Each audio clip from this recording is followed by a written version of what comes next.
बंदी छोड़ सतगुरु रामपाल जी भगवान की जय हो।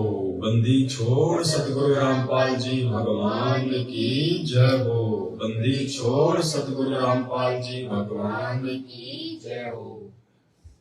परमपिता परमात्मा, सारी सृष्टि के रचनहार, कुल मालिक, असंख्य ब्रह्मांडों के स्वामी, जगत गुरु, तीनों लोकों में प्रवेश करके सबका पालन पोषण करने वाले राजाधिराज, आत्माधार, नाथों के नाथ, देवों के देव महादेव, सर्वेश्वर महेश्वर, मृत्युंजय, अजरो अमर, आदि अनादि, सनातनी प्रभु, जगत पिता जगदीश्वर, श्री श्री 1008 की उपाधि के वास्तविक अधिकारी, अकाल मूर्त, शब्द स्वरूपी राम, वासुदेव, सर्वगतम ब्रह्म, परम पूज्य, प्रथम पूज्य, परम संत, परम पुरुष, परम धनी, परम दयालु, सत्य कबीर, हक्का कबीर, अल्लाहु कबीर, अल्लाहु अकबर, बाखबर, अल्लाह ताला, जगत के तारणहार, जगत के मुक्तिदाता, जगत के जगन्नाथ, हारे के सहारे, हिंदुओं के राम, मुसलमानों के अल्लाह, सिखों के वाहिगुरु, ईसाइयों के मसीह, स्वयंभू परिभू, संकट मोचन, कष्ट हरण, दुख भंजन, मंगल करण, अविगत कबीर, असली मर्यादा पुरुषोत्तम, आदि अनादि सतगुरु आदि राम, असली लीलाधर, असली घनश्याम, असली मनमोहन, संत शिरोमणि सतगुरु रामपाल जी परमेश्वर जी के चरण कमल में हम सभी भाई बहनों का अनंत कोटि दंडवत प्रणाम, अनंत कोटि दंडवत प्रणाम, अनंत कोटि दंडवत प्रणाम। सत्साई भाई और बहनों, दया है परमपिता परमेश्वर जी की, गुरुदेव भगवान के शुभ आशीर्वाद से उनके चरण कमल में बैठ के, जहाँ पे परमात्मा जी का बेड लगा हुआ है, जहाँ परमात्मा का दरबार लगा हुआ है, और सभी सत्सेवक भाई बहनों ने, यानी जिन जिन पुण्यात्माओं ने अपने गुरुदेव भगवान की कबीर परमात्मा के रूप में पूर्ण पहचान कर ली है, उन सभी भाई बहनों ने यथासंभव और अपने अपने घरों पर अपनी सुविधा के अनुसार परमात्मा जी का बेड लगा दिया है, परमात्मा जी का दरबार सुसज्जित तरीके से लगा दिया है, और बिल्कुल शुद्धता और पवित्रता का ध्यान रखते हुए विधि विधान अनुसार परमात्मा को अपने घर पे ही प्रकट करके, घर पर ही विराजमान करके, और उनको प्रसन्न करने की दिशा में भक्ति भाव के साथ में आगे बढ़ रहे हैं।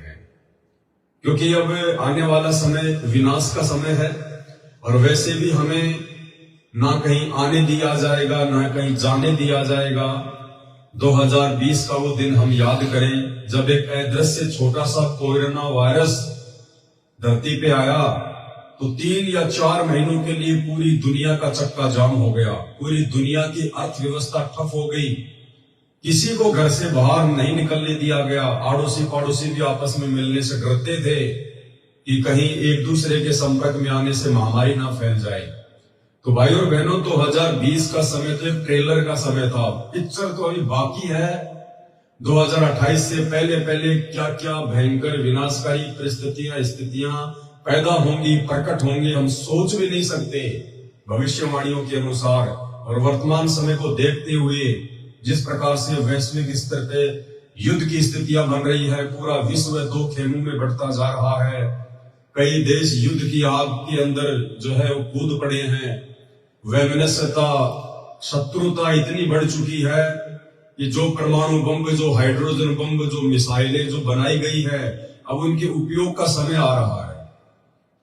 तो उस विनाशकारी समय में परिस्थितियां इतनी भयंकर बिगड़ जाएंगी, ना आप मंदिर में जा पाओगे, ना आप मस्जिद में जा पाओगे, ना चर्च में, ना गुरुद्वारे में, ना आश्रमों में, कहीं नहीं जा पाओगे आप। ना आपस में आपके भगत भाई बहनों से आपके संपर्क रहेंगे, ना आप जी इंटरनेट का उपयोग कर पाओगे, ना आपके मोबाइल चलेंगे, ना लाइट रहेगी। ऐसे समय में आप क्या करोगे? उस समय से पहले पहले यदि आपने भक्ति और भगवान पर विश्वास करके और अपनी क्रियाओं के माध्यम से, अपनी भक्ति और भाव के माध्यम से यदि आपने अपने गुरुदेव भगवान को मजबूर कर दिया आपके घर पे आने के लिए, आपके साथ में रहने के लिए, तो उस विनाशकारी समय में जिस जिस घर में परमात्मा रहेगा, और परमात्मा ऐसे नहीं रहता सबके घर में। परमात्मा कहते हैं, उनका विधान है कि गुरु भगता मम आत्म सोई और वाके हृदय रहूं समोई। अपने आप को छुपाते हुए स्वयं वो परमात्मा जो है गुरु की भूमिका करता है, फिर वो गुरु रूप में आके फिर अपना विधान बताता है कि भगवान कहते हैं कि मैं तो उसी भगत के घर में और घट में विराजमान रहता हूं जो अपने गुरु को ही परमात्मा मानता है, जो गुरु को ही भगवान मानता है। गुरु के अलावा जिसके हृदय में और दूसरा नहीं समाता, मैं तो उसी के पास में रहता हूं और किसी के पास में नहीं रहता। ना मंदिर में, ना मस्जिद में, ना तीर्थ में, ना व्रतों में, ना आश्रमों में, कहीं नहीं, क्योंकि वो तो शब्द स्वरूपी राम है। वो तो घट घट में व्याप्त है, कण कण में विराजमान है।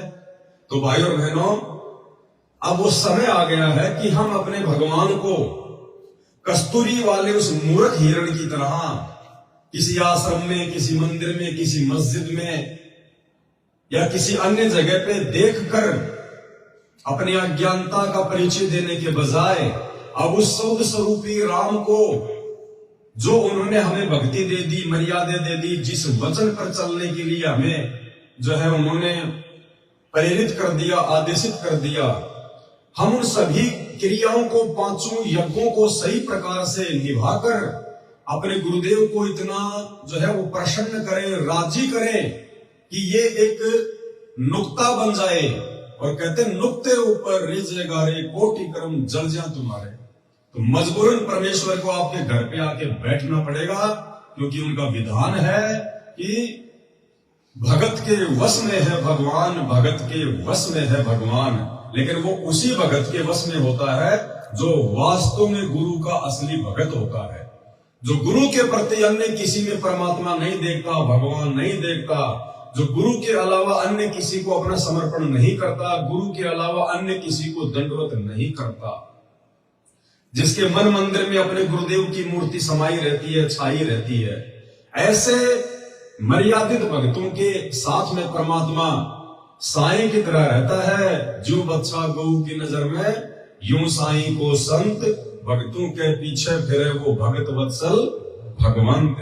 तो ये भगत वत्सल भगवंत परम पूज्य सतगुरु रामपाल जी भगवान, जिसको दुनिया भूली बैठी है, ये अपने उन मर्यादित भक्तों के साथ में उस गाय की तरह नजर रखते हैं कि मेरे बच्चे को कोई चोट ना लग जाए, कोई देव इनको परेशान ना कर दे, कोई सांसारिक कोई दुष्ट व्यक्ति इनको हानि ना पहुंचाते, इनको चोट ना पहुंचाते, इनको दुखी ना करते। तो भाई और बहनों, परमेश्वर कहते हैं मोको कहां ढूंढे रे बंदे, मैं तो तेरे पास में। अरे आज तो साक्षात हमें वो परमात्मा मिल गया जिस परमात्मा के लिए हम असंख्य युगों से भटक रहे थे, उन्हें मंदिर मस्जिद पहाड़ों पे खोज रहे थे। आज साक्षात वो कबीर परमात्मा हमारे पूज्य गुरुदेव भगवान के रूप में हमें मिल गया और मोक्ष प्राप्ति की पूरी विधि बता दी। आरती, सत्संग, सुमरण, पांचों यज्ञ, सब कुछ बता दिया परमात्मा ने। अब इतना सब कुछ बताने के बाद में यदि हम उस भगवान को ढूंढने के लिए उन आश्रमों में जाके धक्के खाएंगे, किसी और जगह जाएंगे, तो हमसे बड़ा मूर्ख परमात्मा की प्राप्ति करने के बाद धरती पे और कौन होगा। परमात्मा कहते हैं स्वर्ग सात आसमान पर भटकत है मन मूड, अरे खालिक तो खोया नहीं इसी महल में ढूंढ। जो क्रिया भगवान ने दे दी उनको सुचारू रूप से कर, उनको शुद्धता के साथ में कर, गुरु वचन पे चल, गुरु को भगवान मान, वो तो हमेशा हमारे साथ में है। तो कहने का मतलब है अब इतना तत्व ज्ञान लेने के बाद, सच्चा सतगुरु मिलने के बाद, यदि आज भी हम भगवान के लिए उन आश्रमों में धक्के खाएंगे जिन आश्रमों में हमारे गुरुदेव के चरण कमल भी नहीं पड़े, तो हमसे बड़ा मूर्ख व्यक्ति दुनिया में शायद कोई होगा। फिर तो जगत वाले भी हमसे अच्छे हैं।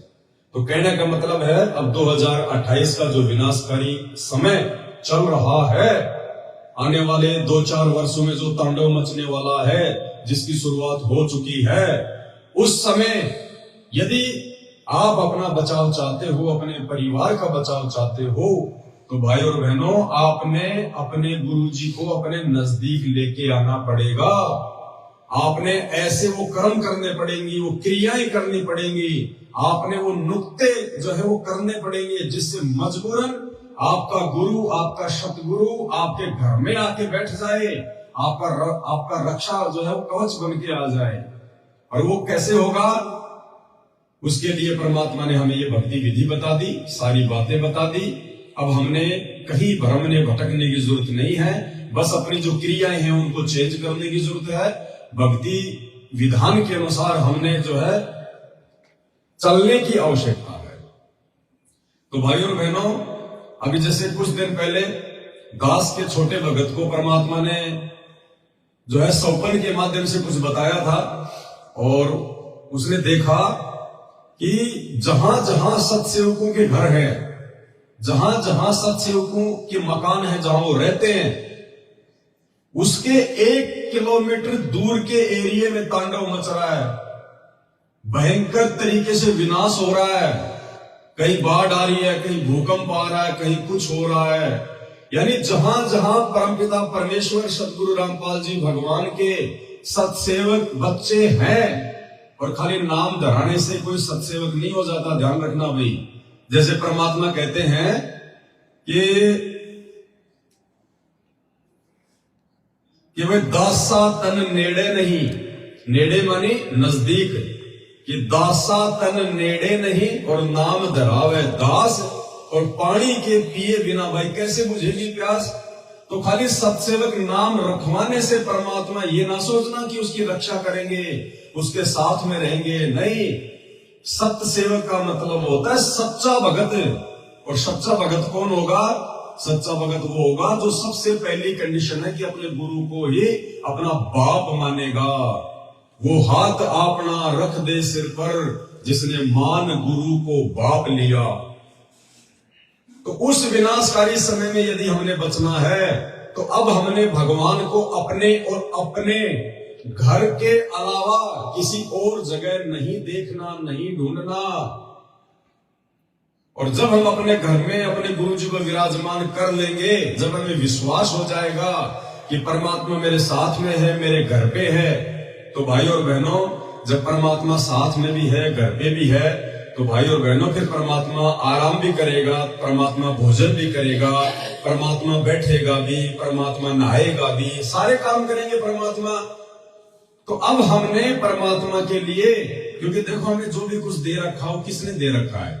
हमें परमात्मा ने तो दे रखा है। राजाओं को राज, सेठों को व्यापार है, काल को 21 ब्रह्मांड, 33 करोड़ देव देवताओं को देव पद, और तीनों लोकों में प्रवेश करके सबका भरण पोषण कौन कर रहा है? ये परमपिता परमात्मा सतगुरु रामपाल जी भगवान।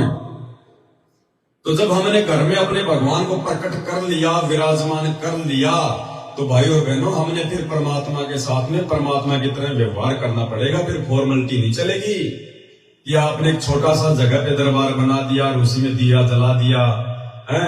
अब बताइए छोटे से दरबार में कैसे तो गुरुजी आपका भोजन बैठ के खाएंगे, कैसे गुरुजी आराम करेंगे हैं? तो जो भी आपको भगवान ने दे रखा है, चाहे एक कमरा दे रखा आपको परमात्मा ने, उस एक कमरे के एक कोने में परमात्मा का बेड लगाइए, चाहे छोटा ही बेड लगाइए, चाहे दीवान लगाइए, 3x5 का लगाइए, कोई दिक्कत नहीं है। सबसे पहले परमात्मा, प्रथम परमात्मा उस घर में, जैसे हमारे बुजुर्ग माता पिता होते हैं, हम सबसे पहले उन्हीं को देते हैं पूरा का पूरा सम्मान।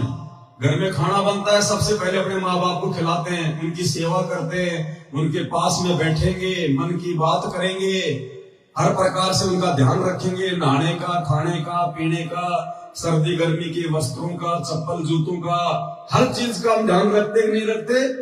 अरे भगवान ना मानो, कम से कम अपना बूढ़ा बाप मान के उनको अपने घर में जगह दे के देखो एक बार, वो तो इतने में भी प्रसन्न हो जाएगा।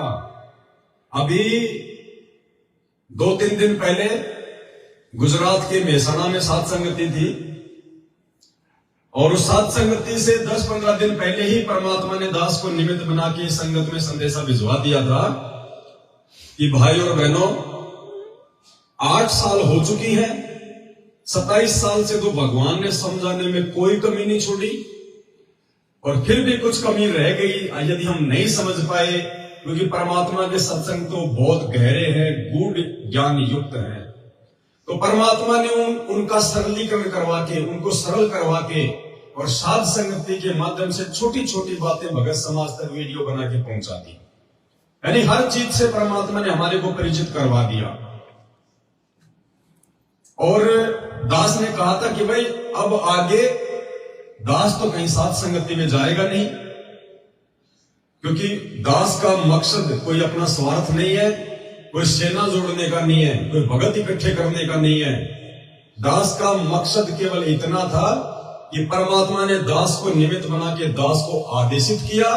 दास ने अपने बाप के वचन की पालना की। मैंने खुद भी भक्ति की, मैंने खुद भी मर्यादा में रहने का मैंने प्रयास किया, मैंने खुद भी बहुत कुछ सीखा साध संगति से। और आप सभी भाई बहनों को उन सभी बातों से परिचित करवा दिया जाए जिन बातों की जानकारी ना होने के चलते हमारी भक्ति नहीं बन रही, हमारे भाव नहीं बन रहे, हम गुरु को भगवान नहीं मान पा रहे, हम गुरु के नजदीक नहीं जा पा रहे। तो 8 साल से जो आवश्यक था, जितना जरूरी था, उससे कहीं ज्यादा भक्ति की खुराक परमात्मा ने अपनी विशेष आत्माओं को साध संगति के माध्यम से दिलवा दी। अब भाई आगे साध संगतियों में आने जाने की, फालतू अपना समय बर्बाद करने की आवश्यकता नहीं है।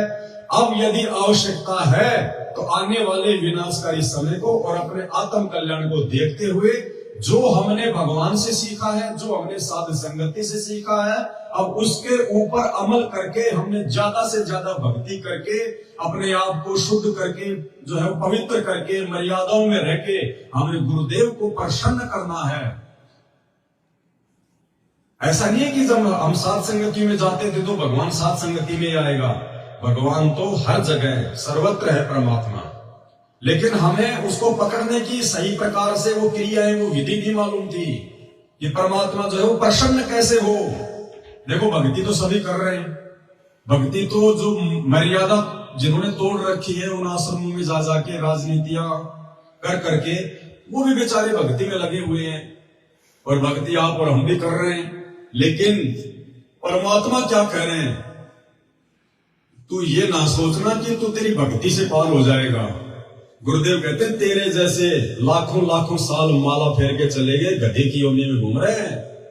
कहते हैं इन बातों के पाइए, कहते हैं तू सोचे कि मैं मेरी भक्ति से पार हो जाऊंगा, मैं तो बहुत बड़ा भगत हूं, मैं जो है दिन में 4 माला करता हूं, मैं ये करता हूं।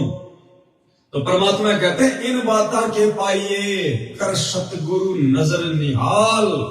अपने सतगुरु को नजर निहाल कर। और सतगुरु नजर निहाल कब होगा, वो प्रसन्न कब होगा, जब हम सतगुरु को प्रसन्न करेंगे विशेष क्रियाओं के माध्यम से। तो ये विशेष जो क्रियाएं हैं, अपने गुरुदेव को भगवान मानना सबसे पहले ये विशेष क्रिया है। क्योंकि आज से पहले तो हम गुरु को भगवान ही नहीं मान पा रहे थे।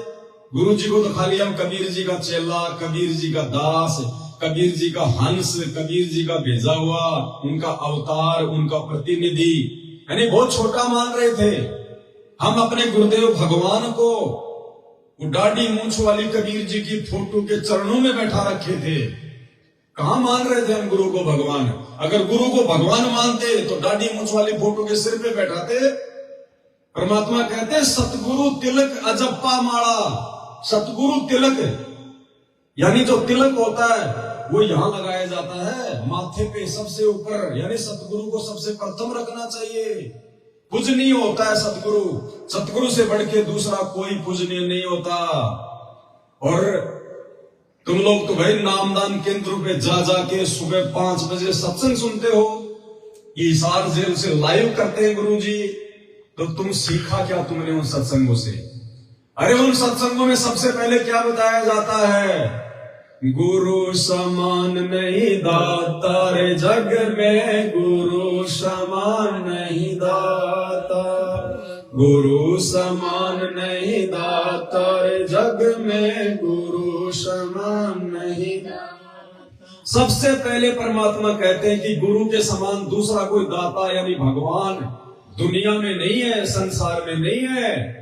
और उसके बावजूद भी तुम उन आश्रमों में जाते हो, वहां पे दाढ़ी मूंछ वाले काल्पनिक निर्जीव फोटो को, मुर्दा फोटो को, जो ना चल सकती, ना बोल सकती, ना देख सकती, ना आशीर्वाद दे सकती, उस फोटो को भोग लगाते हो अपने गुरु भगवान को छोड़ के। रोज नित्य नियम में पढ़ते हो, गुरु सेवै कोई चक्र सयाना, गुरु पढ़तर कोई और न आना। अरे जब गुरु के समान कोई और है ही नहीं तो भाई फिर तुम क्या कर रहे हो? किसको पूज रहे हो फिर और अपने गुरु के अलावा? घर में तुमने किन किन की फोटोएं रखी हैं? दरबार में तुमने किन किन की फोटोएं रखी हुई है? भाई और बहनों, बहुत बड़ा धोखा खा जाओगे। परमात्मा की एक वाणी है, गुरु को तजे भजे जो आना, ता पसमा को फोकट जाना। इस वाणी के अनुसार साध संगत से जुड़े हुए सत्सेवक भाई बहनों को छोड़कर जितने भी परमेश्वर सतगुरु रामपाल जी भगवान के शिष्य और शिष्या हैं, वो सब पशु की श्रेणी में है वर्तमान में। भले आपको सारनाम मिल गया, भले आपको सतनाम मिल गया, भले आप जी 20 साल से भक्ति कर रहे हैं, भले आप जी उन आश्रमों में जा जाके अपने हिसाब से सेवा कर रहे हैं, लेकिन इस वाणी के अनुसार अभी तक आप जी पशु की श्रेणी में है, पशु की श्रेणी में। क्योंकि आप अपने गुरुजी को छोड़कर, गुरुजी को छोड़ने का मतलब ये नहीं होता कि गुरुजी को बिल्कुल छोड़ दिया, उनकी भक्ति नहीं कर रहे, नहीं। यदि आपने अपने गुरु से पहले किसी और को महत्व दे दिया, अपने गुरु से अधिक किसी और को महत्व दे दिया, तो वो गुरुजी को छोड़ना होता है, गुरुजी को तजना होता है। गुरु को तजे भजे जो आना, ता पसमा को फोकट ज्ञाना। अब आप लोगों ने तो आन शब्द का मतलब ये समझ लिया कि गुरुजी तो दूसरे देवी देवताओं के लिए कह रहे हैं कि अपने गुरुजी को छोड़ के यदि कोई ब्रह्मा विष्णु महेश की या देवी देवताओं की भक्ति करेगा, पूजा पाठ करेगा, तो वो है आन पूजा में। नहीं, सबसे बड़ा गलती है ये, वो तो है ही है। लेकिन परमात्मा ने क्या बताया? सत्संगों को आधार बनाना पड़ेगा।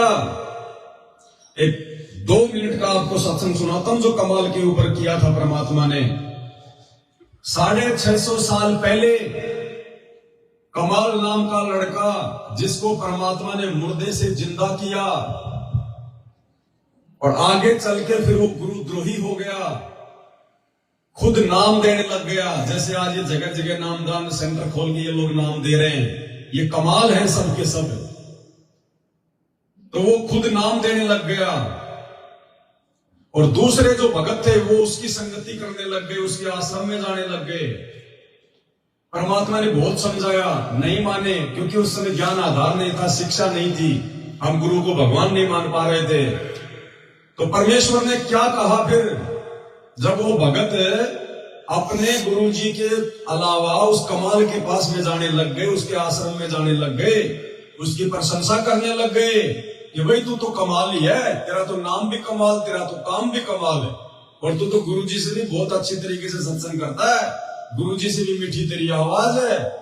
तो परमात्मा ने क्या बताया कि गुरु को तजे भजे जो आना, वो कमाल कोई देवता नहीं था, वो भगत ही था। उसको भी परमात्मा ने आन की श्रेणी में लिया कि गुरु को तजे भजे जो आना, ता पसवा को फोकट जाना। एक बार हल्का सा आपको सत्संग सुनाता हूं, थोड़ा सा। आज तक हम खाते रहे। उदाहरण के तौर पर आपको बहुत बार बताया है, एक कमाल नाम का लड़का था जो परमेश्वर कबीर जी ने मुर्दा जिंदा किया था। 10-12 वर्ष की आयु थी उनकी। फिर अपने साथ रखा और परमात्मा तो प्रवचन करते हैं, ज्ञान देते हैं सामूहिक रूप से। उस बच्चे ने भी, वो 20-22 वर्ष का हो गया, उसने वो परमात्मा के चुना हुआ ज्ञान सुन लिया और फिर आप सुनाने लग गया। तो हम मार खाते से आए। तो वो जो श्रद्धालु थे भगत परमात्मा के, वो ज्यादातर उस युवा लड़के की युवा आवाज से प्रभावित होकर उससे अट्रैक्ट हो गए। गुरुदेव को पता चला, बहुत से भगत कहने लगे, वो तो परमात्मा से जानते थे कि जी कमाल तो बहुत बढ़िया सत्संग सुनावे है, आपसे भी अच्छी तरह समझाता है। तो यही फेल हो गए वो। गुरु को तजे बजे जो आना, तापसवा को फोकट जाना। परमात्मा ने बहुत बार कहा उसको, कमाल को, कि गुरु को तजे भजे जो आना, तापस्वा को फोकट ज्ञाना। यदि आप अपने गुरु जी के अलावा यदि आप किसी भगत की बातों को, कौन सी बातों को? उन बातों को नहीं जो परमात्मा के ज्ञान के अनुसार होती हैं, उन बातों को जो परमात्मा के ज्ञान के विपरीत होती हैं, यदि आप महत्व दे रहे हो, उसकी बातों पे अमल करते हो, तो आप जी अपने गुरु को छोड़ के दूसरे की पूजा कर रहे हो। यदि आप अपने गुरु को छोड़ के किसी और को दंडवत प्रणाम करते हो, किसी और के आगे हाथ जोड़ते हो भक्ति भाव से, तो आप अपने गुरु जी को छोड़ के दूसरे की पूजा कर रहे हो। वो पतिव्रता पद की भक्ति नहीं होती, वो व्यभिचारिणी भक्ति होती है।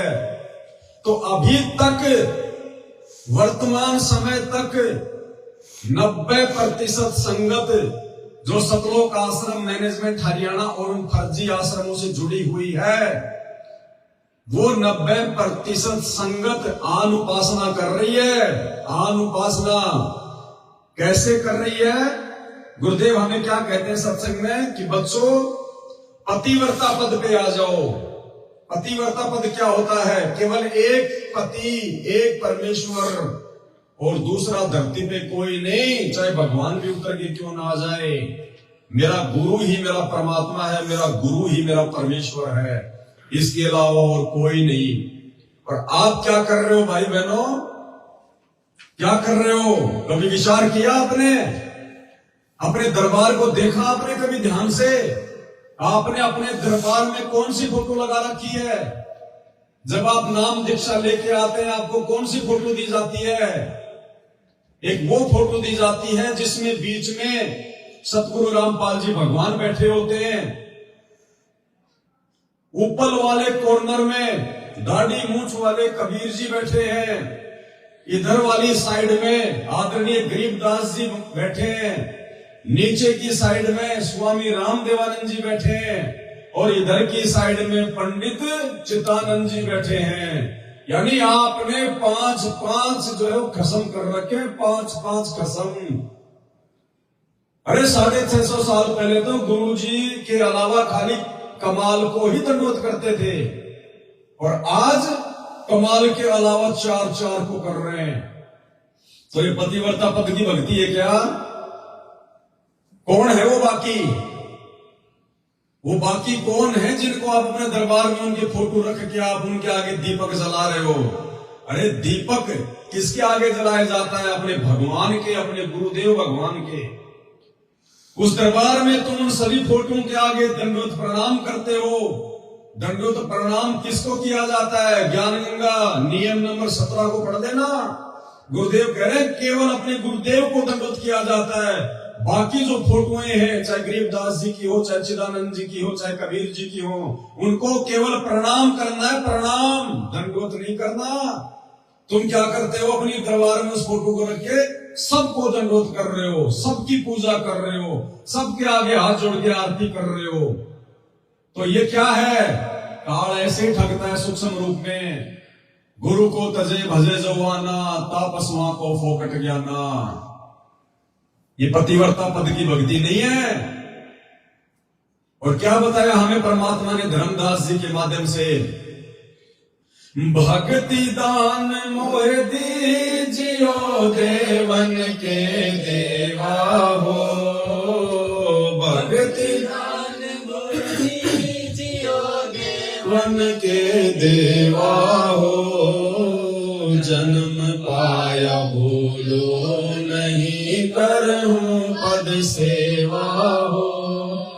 जन्म पाया भूलो नहीं, करहूं पद सेवा। अब ये पहली चौपाई इस शब्द की, अगर इस पे भी गौर कर लिया तो काफी है। तीर्थ व्रत मैं नहीं करूं ना मंदिर पूजा हो। तीर्थ व्रत मैं ना करूं ना मंदिर पूजा हो। मनसा वाचा कर्म ना मोहे और न दूजा हो। मनसा वाचा कर्मणा मोह और न दूजा हो। मनसा वाचा कर्मणा यानी 3 प्रकार से भक्ति होती है, मन वचन कर्म। कहते हैं हे भगवान, हे गुरुदेव, मन कर्म वचन से कहता हूं कि आपके अलावा मुझे और किसी की आशा नहीं रहेगी। मनसा वाचा कर्म ना मोह और न दूजा हो। मेरे लिए और कोई दूजा मेरी जिंदगी में नहीं आएगा, मेरे हृदय में नहीं आएगा, मेरी अंतरात्मा में नहीं समाएगा। गुरुदेव, आपके अलावा आप ही सब कुछ हो मेरे लिए। गुरुर ब्रह्मा गुरुर विष्णु गुरुर देवो महेश्वराय गुरुर साक्षात पार ब्रह्म तस्मै श्री गुरुवे नमः। सतगुरु माई बाप है, सतगुरु भाई बंद, और सतगुरु मिलावे राम से काटे यम के फंद। तमेव माता च पिता तमेव, तमेव बंधु च सखा तमेव, तमेव विद्या च द्रविणम तमेव, तमेव सर्व मम देव देव। यानी हे गुरुदेव भगवान, आपके अंदर सब कुछ आ गया। ये 7 दीप 9 खंड 14 भुवन खंड प्रमंड ब्रह्मंड देव महादेव रिश्तेदार माँ बाप भाई बंधु परमात्मा सब कुछ आपके चरणों में मिल जाएंगे। मुझे कहीं भ्रमणे की जरूरत नहीं, कहीं भटकने की जरूरत नहीं है। सर्व सुख सर्व लाभ पूर्ण मोक्ष केवल आपके चरणों में।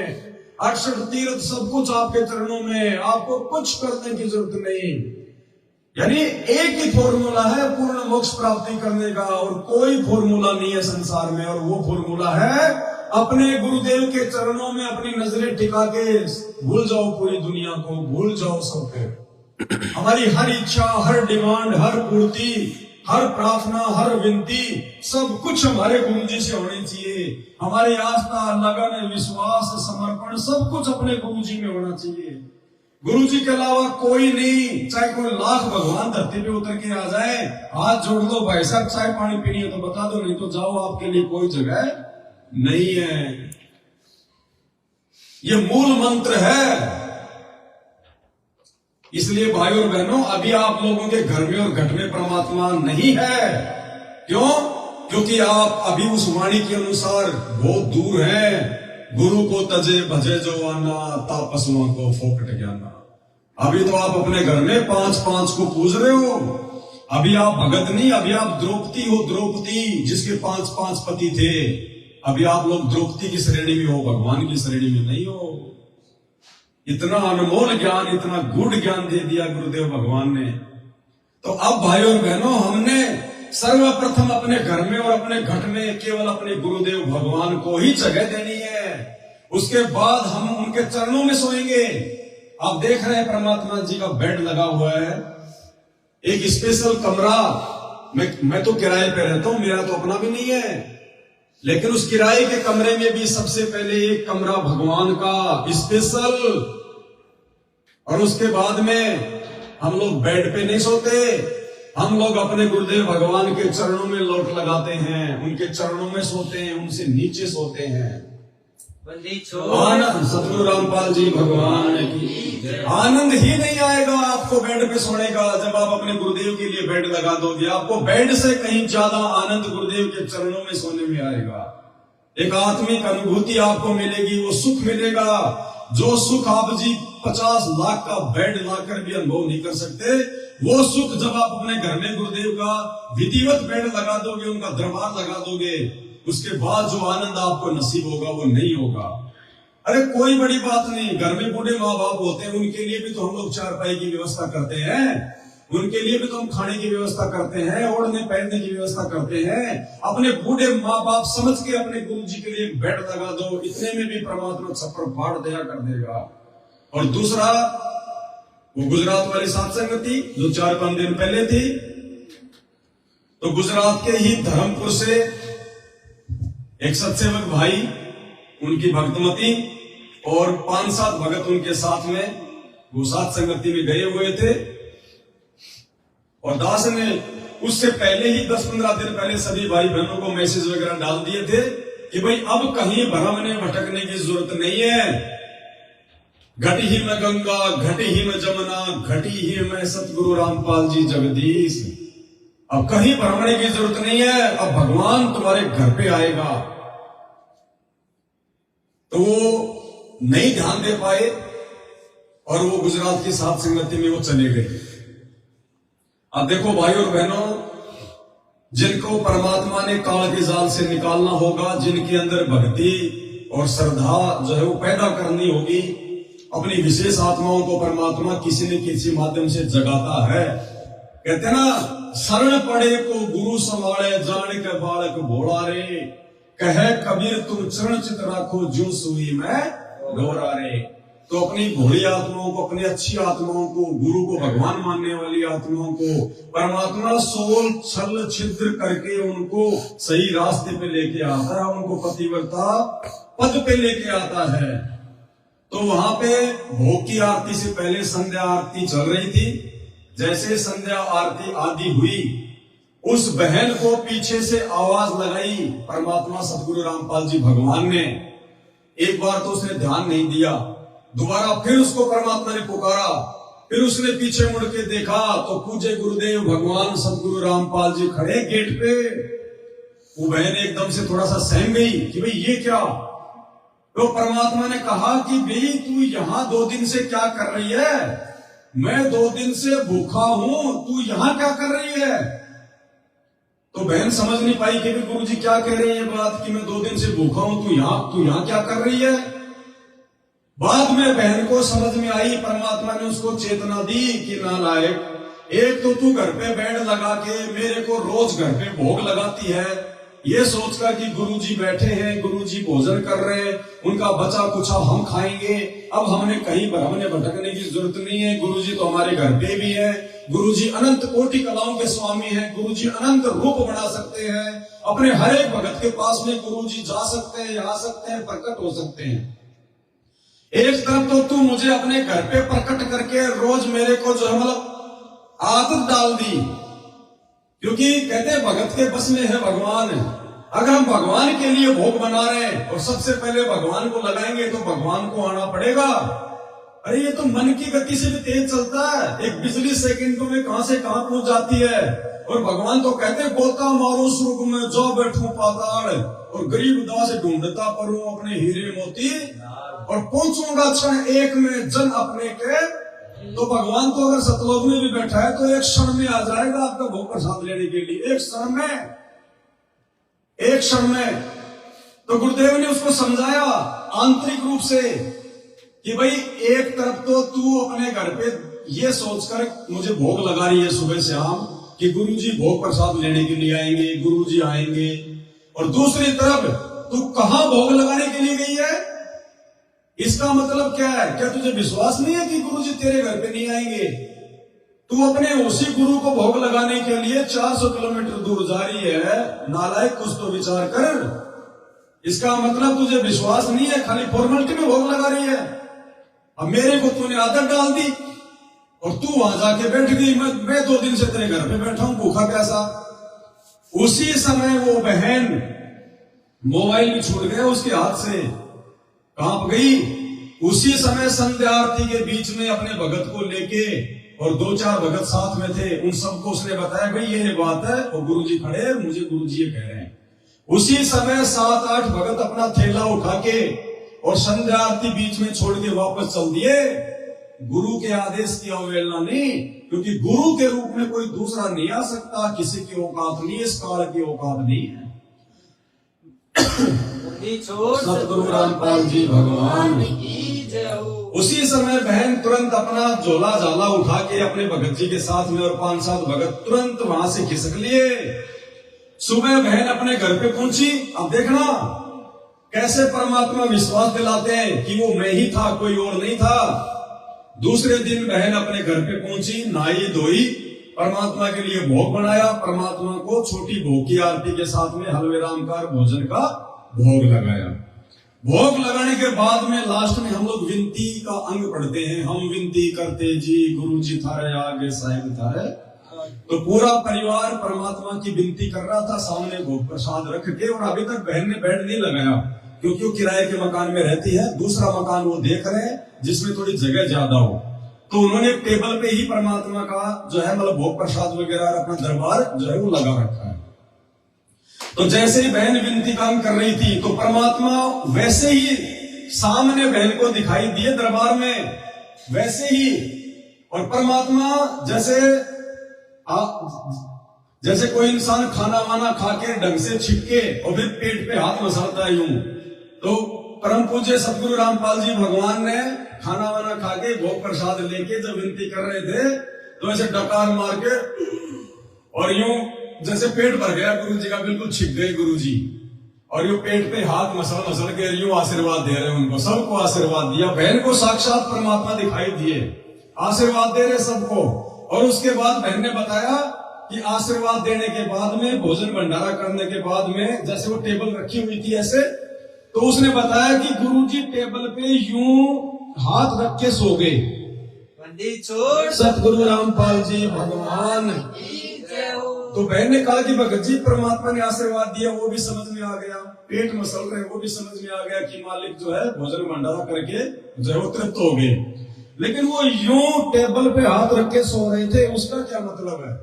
तो दास ने कहा कि बहन ये बेड इसीलिए तो लगवाए गए हैं कि परमात्मा भोजन करने के बाद में आराम करते हैं। अब तेरे घर में बेड था नहीं, तो परमात्मा ने ये दिखाया कि देख मैं आराम करता हूं, ऐसा नहीं है बेड फालतू में नहीं लगाए जा रहे। तो फिर बहन ने कहा कि भगत जी अब तुम जितना जल्दी हो सके उतना जल्दी परमात्मा के लिए हम बेड लगाएंगे। अरे हम ही खाना खाते हैं, हमारी भी इच्छा होती है कि 5-10 मिनट तो आराम कर ले, लंबे पैर कर लें। घर पे आपके कोई रिश्तेदार आ गया, आपने उनको भोजन करा दिया, आप खुद ही कहोगे कि जी हमने अभी तो भोजन किया है, आधा 1 घंटा आराम करो उसके बाद में चले जाना। तो क्या भगवान आराम नहीं करेगा? लेकिन कहां करेगा? जगह दिखाई देगी तब करेगा ना। इसलिए ये बेड लगाए जा रहे हैं। धरती पे पूर्ण परमात्मा स्वयं प्रकट है, कोई छोटा मोटा देव महादेव नहीं है, साक्षात परमात्मा है, अनंत कोटि कलाओं का स्वामी है। कितने रूप बना सकता है परमात्मा, अरबों खरबों संख्यों, कोई गिनती नहीं। इससे बढ़कर दूसरा कोई जो है उनकी सिद्धि युक्त नहीं है, ये कुछ भी कर सकता है। और उसके बाद फिर परमात्मा की हम चरण सेवा करें। अब एक भाई कह रहा था कि मुझे कुछ लोग सवाल कर रहे हैं कि भाई ये बेड लगाने की जरूरत क्या है, तुम बेड क्यों लगा रहे हो, क्या गुरुजी बेड पे सोने के लिए आएंगे? पहली बात तो अगर भगत के इस प्रकार के विचार हैं तो वो भगत ही नहीं है, और थोड़ा बहुत भी यदि वो भगत था तो ये बात बोलने के बाद उससे भी नीचे गिर गया। जो ये कहता है कि क्या गुरुजी बेड पे सोने के लिए आएंगे? भाई और बहनों, हम सब जानते हैं, आपके क्षेत्र में जो विधायक है, विधायक जब कोई बन जाता है तो विधायक बनते ही वो कौन सी गाड़ी लेके आता है? सबको पता है, फॉर्च्यूनर लेके आएगा 50-60 लाख रुपए की, चाहे लोन पे लो, चाहे जमीन बेच के लो, चाहे उधार लो, फिर तो उसको पैसा देने वाले बहुत मिल जाते हैं जब विधायक ही बन जाता है। तो सबसे पहले वो 50 लाख की फॉर्च्यूनर गाड़ी लेके आएगा, वो विधायक है। अब वो विधायक यदि कहीं जा रहा है और रास्ते में उसकी गाड़ी खराब हो गई, तो क्या वो जो सरकार की तरफ से जो बसें चलाई जाती है, जो रोडवेज, क्या वो उस बस में बैठ के जाएगा? नहीं बैठेगा। उसका स्टैंडर्ड बहुत हाई है, वो अपनी बेइज्जती समझेगा उन बसों में बैठना, क्योंकि उसके अंदर अहंकार आ जाता है, मान बढ़ाई आ जाती है। उस बस में नहीं बैठेगा वो, चाहे सारी बस उसके लिए खाली कर दो। दूसरा, जब वो चलता है तो उसके साथ में 1-2 गाड़ियां और चलती हैं। अगर खुद की गाड़ी खराब भी हो गई तो अपने किसी दूसरे मतलब जो है स्वयं सेवक की गाड़ी ले लेगा। अगर वो भी नहीं है तो वो तो उस क्षेत्र का विधायक है, उसके तो बहुत लोग जानकार हैं, वो तो एक फोन को मारेगा, 10 मिनट में 2 गाड़ियां आ जाएंगी, यानी वो बस में नहीं बैठेगा ना। उसके बावजूद भी हर स्टेट में जितने भी रोडवेज बसें चलती हैं, मैं तो राजस्थान का हूं इसलिए आपको बता रहा हूं, बचपन से रोडवेज गाड़ियों में हम लोग सफर किया करते थे। हर रोडवेज बस के अंदर एक सीट रिजर्व होती है और उस सीट के पीछे लिखा होता है विधायक सीट। क्या सरकार को इस बात का नहीं पता कि वो विधायक इन टूटी फूटी रोडवेज बसों में नहीं बैठेगा, उसके स्टैंडर्ड के अनुसार नहीं है? फिर भी सरकार विधायकों के लिए एक सीट रिजर्व रखती है कि ना जाने कब और किस परिस्थिति में उस व्यक्ति को इस बस के माध्यम से यात्रा करनी पड़ जाए, तो बस चाहे कितनी क्यों ना भरी हो, जब विधायक उस बस में आएगा तो वो सीट ऑटोमेटिक खाली करनी पड़ेगी, क्योंकि वो विधायक के लिए है। तो भाई और बहनों, इसी प्रकार हमारे परमपिता परमात्मा सदगुरु रामपाल जी भगवान, ये ना उस विधायक की तरह कोई छोटे मोटे व्यक्ति है, ना इनमें अहंकार है, ना इनके अंदर मान बढ़ाई है। जब परमात्मा आने वाले समय में किसी भी जगह आएंगे जाएंगे, हर जगह परमात्मा के सेवक होंगे। ये परमात्मा होटलों में नहीं रुकेगा बड़े बड़े लोगों की तरह, ये परमात्मा अपने भक्तों के घर पे रुकेगा। और मान लीजिए अचानक आपके घर पे वो ये परमात्मा सदगुरु रामपाल जी भगवान आ गए, जैसे सेव और सम्मन के घर पे परमात्मा कमाल और शेख फरीद को लेके अचानक से पहुंच गए। उनको विश्वास ही नहीं हुआ, 2 मिनट तक तो आंख फाड़ कर देखते रहे कि कोई सपना तो नहीं देख रहे हैं। हम जैसे निर्धनों के घर पर सारी सृष्टि का मालिक आएगा, सपन में भी नहीं सोचा था उन्होंने। तो ऐसे ही, क्योंकि ये समदृष्टि परमात्मा है, ये किसी में भेदभाव नहीं करता, ना अमीर में ना गरीब में, ये केवल अपनी आत्मा को देखता है, उसकी भक्ति को देखता है, उसके भाव को देखता है। सतगुरु रामपाल जी तो ना जाने कब ये परमपिता परमात्मा साक्षात भी आपके घर पे आ जाए। और जब साक्षात भगवान आपके घर पे आ जाएगा, आप 5 मिनट में बेड बनवा दोगे क्या? 5 मिनट में नया सोफा ले आओगे क्या? 5 मिनट में परमात्मा की चरण पादुकाएं ले आओगे क्या? या फिर आप जिन बेड पे आप लोग लगाते हो, जिन बेडों पे आपने हजारों बार संभोग क्रिया की है, आपने वो गंदगी फैला रखी है, उस बेड पे सुनाओगे अपने भगवान को? इसलिए ये रिजर्व सीट है परमपिता परमेश्वर के लिए। वो आज भी लौट रहा है और आभास करवाता है परमात्मा। भोग की आरती के समय अपनी आत्मा को दिखाता है कि गुरुजी बैठे हैं, गुरुजी भोग ले रहे हैं, गुरुजी भोजन ग्रहण कर रहे हैं। ये तो सूक्ष्म रूप में और साक्षात रूप में, ये तो हमेशा अपने उन बच्चों के घर में और घट में सदा विराजमान है जिन्होंने अपने गुरु को अपना बाप मान लिया। अब क्या होगा आने वाले समय में? सबसे बड़ा फायदा क्या होगा? जब आप अपने घर पे अपने गुरु जी को विराजमान कर लेंगे, उनको प्रकट कर लेंगे, सबसे बड़ा फायदा क्या होगा?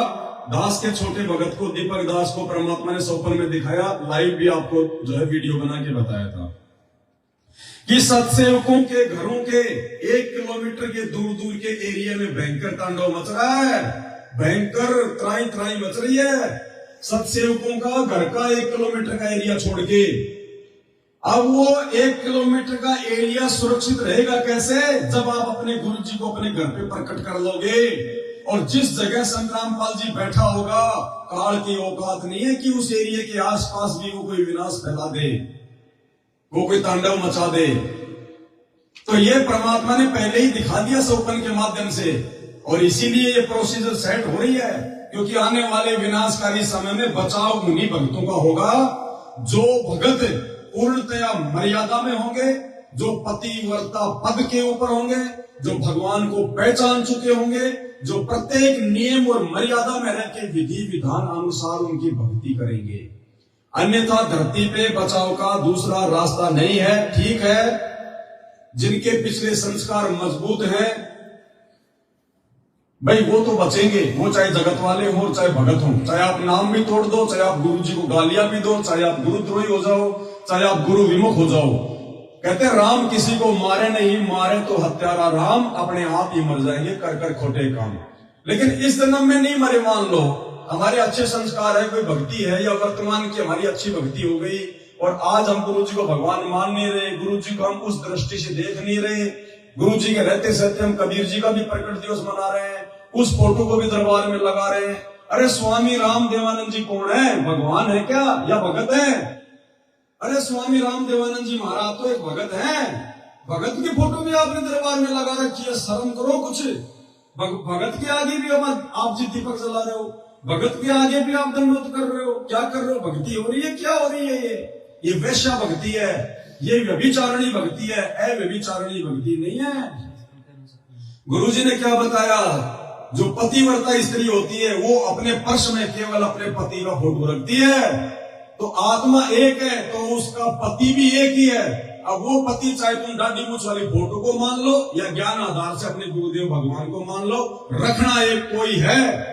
अगर 2 रख लिए, 3 रख लिए, 4 रख लिए, तो आप जी वैश्या भक्ति कर रहे हैं, व्यभिचारणी भक्ति कर रहे हैं। वहां आपको आपके संस्कार मिलेंगे, गुरुदेव का आशीर्वाद नहीं मिलेगा।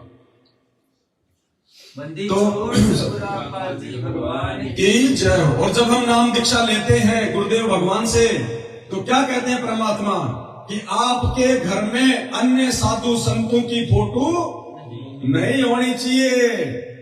तो भाई अन्य साधु संत तो है ये, गाड़ी मूछ वाले कबीर जी, गरीबदास जी, पंडित चिदानंद जी, स्वामी रामदेवानंद जी, ये अन्य संत ही तो है। उस एक संत को छोड़ के साहिब से सतगुरु भय, सतगुरु से भय संत, धर धर वेख विशाल अंग वो खेल रहे आदि। तो संत तो धरती पे असल में एक ही है, संत रामपाल जी भगवान। उसके अलावा यदि आप अन्य संतों की फोटो अपने घर में या दरबार में रखते हो, आप जी पतिव्रता पद पे नहीं हो, आप गुरु को भगवान नहीं मान रहे, आपको गुरु और भक्ति का पूर्ण लाभ नहीं मिलेगा। बाकी तो देखो, शराब बेचने वाला भी जी रहा है, मांस खाने वाला भी जी रहा है, कसाई भी जी रहा है, वो उनके संस्कार हैं, वो अपने संस्कार से जी रहे हैं। लेकिन जब वो बुरा समय आएगा और संस्कार यदि कमजोर हैं, फिर भगवान की तरफ से, गुरु की तरफ से कोई राहत आपको नहीं मिलेगी। तो भाई और बहनों, गुजरात वाली बहन की मेरे साथ बात हुई, उसकी वीडियो भी दास आपको भेज देगा। और यकीन मानो भाई और बहनों, अब हमने अपने घर पे भगवान देखना है, घर पे ही भगवान को प्रकट करना है गुरु जी के लिए। जब तक गुरु जी हिसार जेल से बाहर नहीं आ जाते हैं, तब तक हमने कहीं भरमने भटकने की जरूरत नहीं है, किसी एजेंट की जरूरत नहीं है, किसी दलाल की जरूरत नहीं है, कहीं प्रार्थना लगाने की जरूरत नहीं है। वो अंतर्यामी है, अंतर्यामी एक तुम आत्म के आधार, जो तुम छोड़ो हाथ तो वही कौन उतारे पार।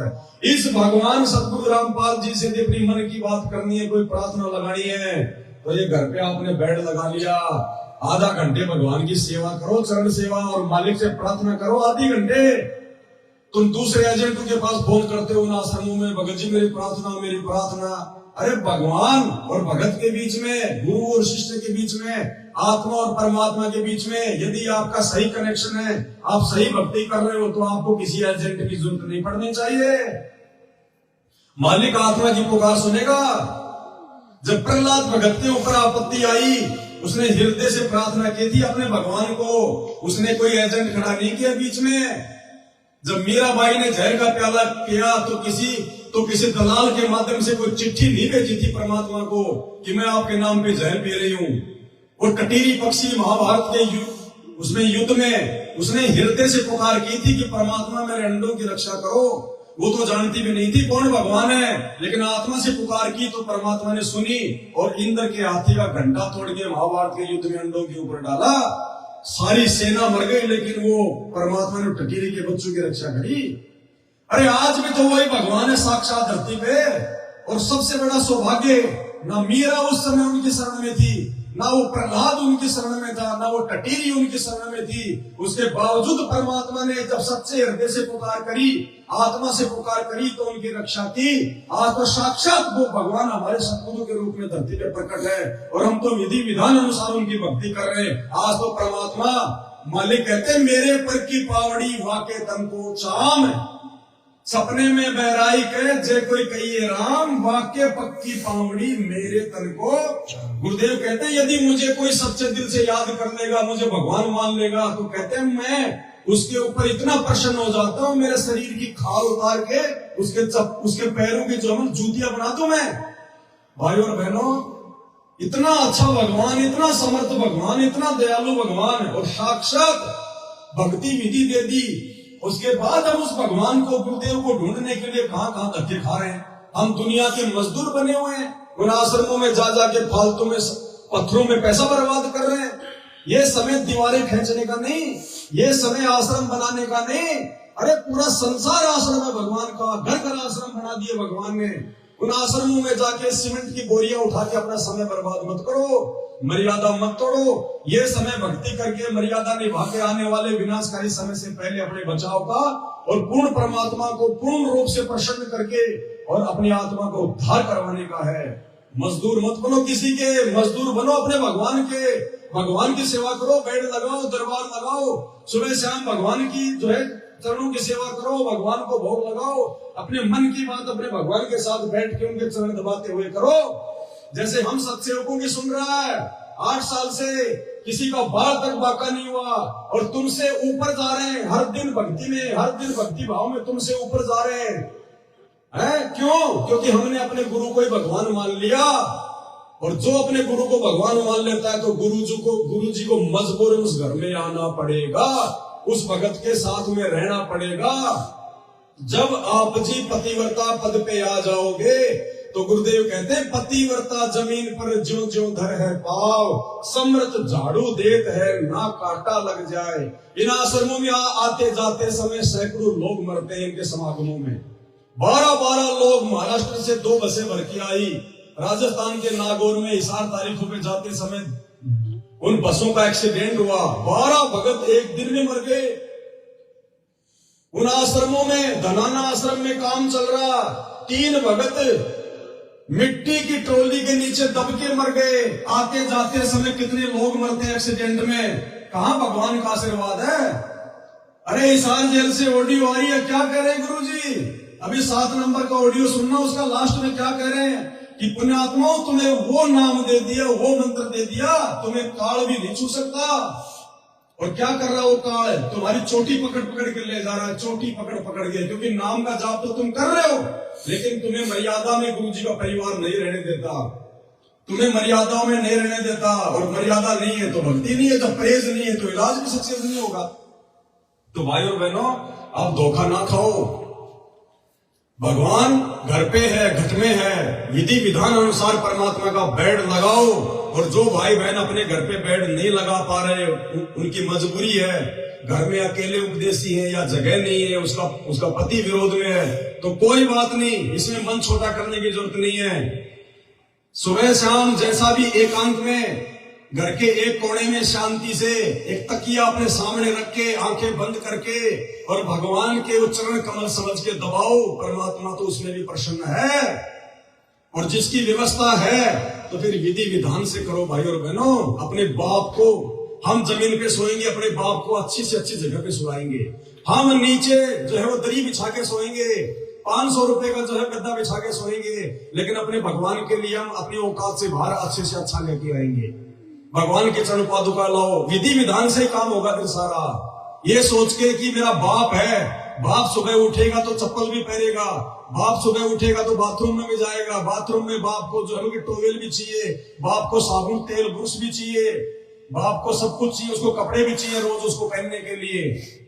बाप है तो बाप के पास में हम बैठेंगे, अपने मन की बात करेंगे, बाप के जो है उनके पैर भी दबाएंगे, सारे काम करेंगे।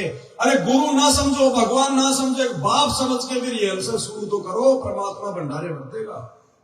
ये वो समर्थ है, अन्यथा भाव नहीं बढ़ेंगे, ये नुक्ते ऊपर रिझेगा, ये भक्ति से नहीं रिझेगा। भक्ति तो दुनिया कर रही है, भक्ति दुनिया सतयुग से कर रही है, ये नुक्ते पे रुझेगा। भक्ति भी करनी पड़ेगी, साथ में कोई ऐसा नुक्ता जैसे सेव और सम्मन का नुक्ता, भगवान को भोजन कराने के लिए नेकी ने और सम्मन ने अपने बेटे की गर्दन काट दी, वो है नुक्ता। लेकिन भगवान कहते हैं कि तुम्हें वो जो है वो गर्दन काटने की जरूरत नहीं है, तुम तो अपनी गर्दन समर्पण कर दो। समर्पण करने का मतलब अपने गुरुदेव को ही सब कुछ मान लो, उनके हर एक वचन में चलो, उनके 21 सूत्रीय नियमों का पालन करो, वो तो इतने में भी प्रसन्न हो जाएगा।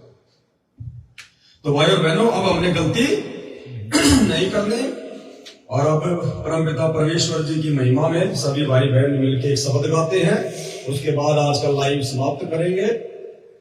बंदी छोड़ सतगुरु रामपाल जी भगवान की जय हो। बंदी छोड़ सतगुरु रामपाल जी भगवान की जय हो। बंदी छोड़ सतगुरु रामपाल जी भगवान की जय हो।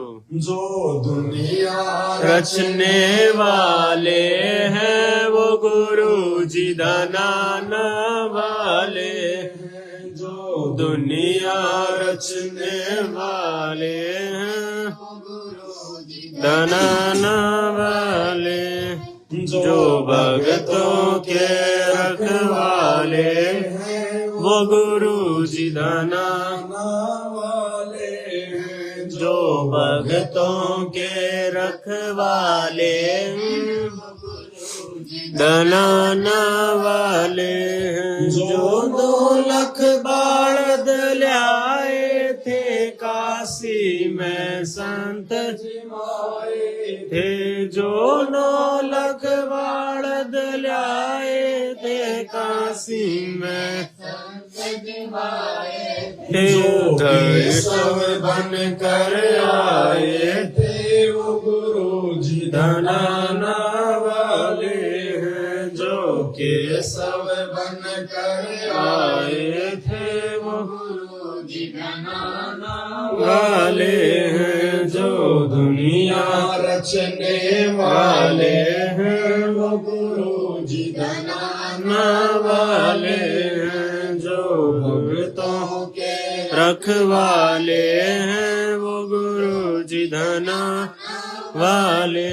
प्रहलाद भगत की अर्ज सुनी और हिरणाकुश सिंगारे थे। प्रहलाद भगत की अर्ज सुनी और हिरणाकुश थे। जो नरसिंह बन कर आए थे वो गुरु जी धनाना वाले हैं। जो नरसिंह बन कर आए थे वो गुरु जी धनाना वाले हैं। जो दुनिया रचने वाले हैं वो गुरु जी धनाना वाले हैं। जो भक्तों के रखवाले हैं वो गुरु जी धनाना वाले हैं। जो सामन के घर आए थे सेऊ संग भोजन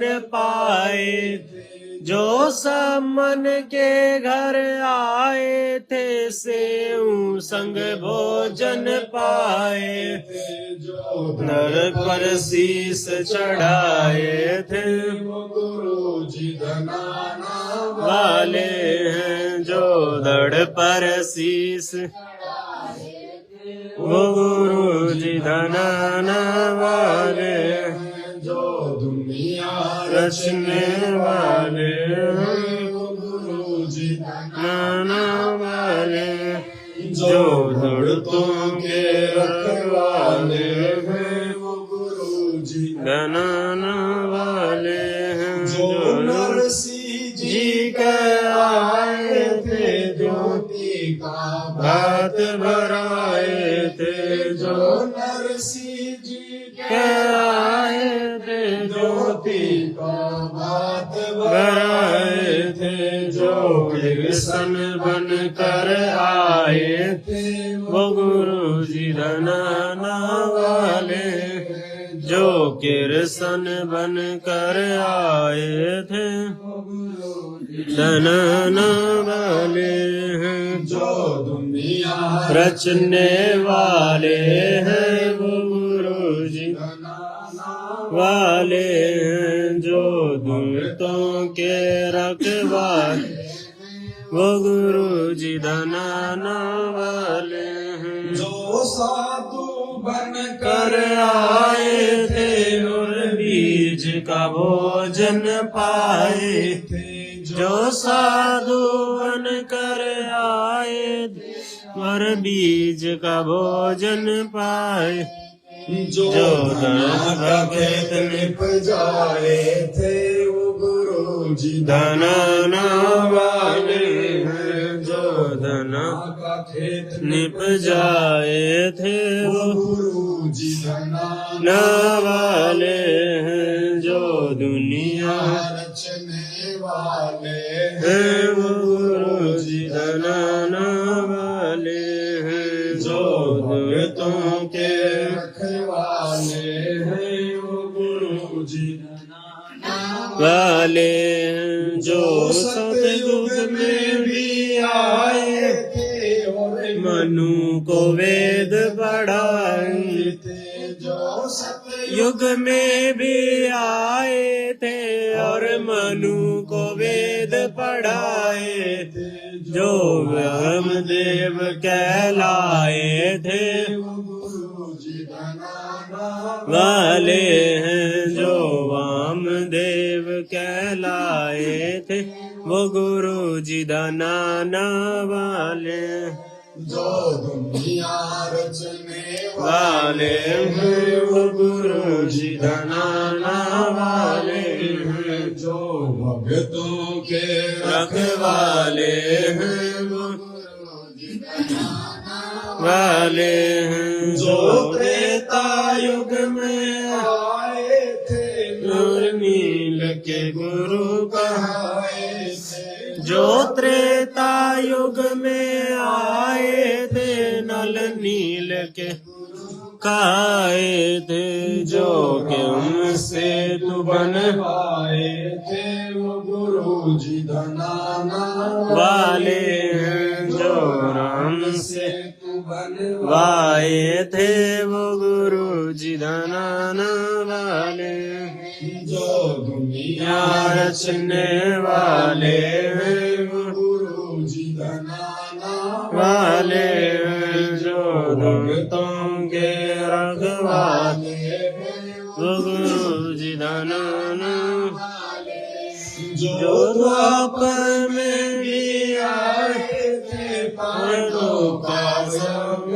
रचाए थे। जो द्वापर में भी आए थे पांडवों का संग बजाए थे। घर विदुर के भोजन पाए थे वो गुरु जी धनाना वाले हैं। घर विदुर के भोजन पाए थे वो गुरु जी धनाना वाले हैं। जो दुनिया रचने हैं वो गुरु जी धनाना वाले हैं। जो भक्तों के रखवाले हैं वो गुरु जी धनाना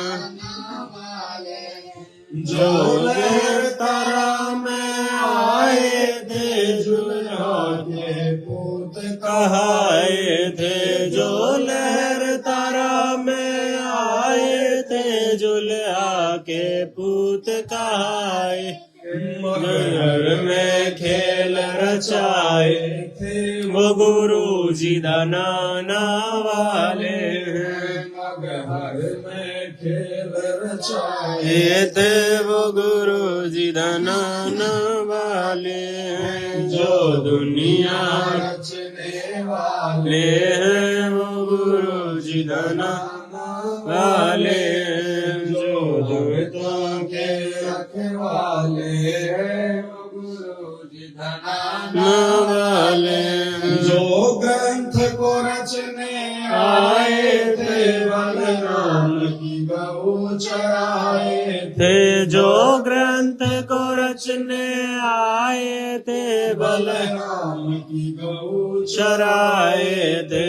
जो राम गरीब रखवाए थे वो गुरु जी धनाना वाले हैं। जो नाम गरीब रखवाए थे वो गुरु जी धनाना वाले हैं। जो भक्तों के रखवाले हैं वो गुरु जी धनाना वाले हैं। जो दुनिया रचने वो गुरु जी धनाना जो साध संगत में आते हैं वही जान गुरु को पाते हैं। जो साध संगत में आते हैं वही जान गुरु को पाते हैं। फिर मिलकर भोग लगाते हैं। सतगुरु को खूब जाते हैं। फिर मिलकर कर भोग लगा गाते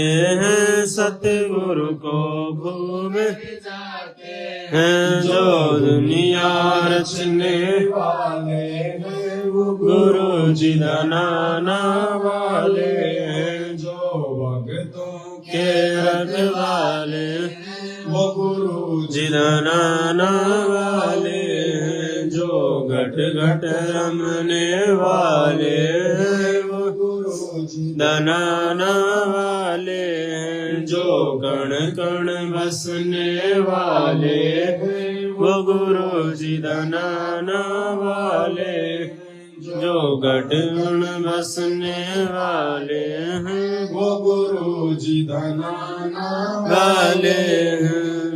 छोड़ सतगुरु रामपाल जी भगवान की जय हो। बंदी छोड़ सतगुरु रामपाल जी भगवान जय हो। बंदी छोड़ सतगुरु रामपाल जी भगवान की जय हो। सत साहिब।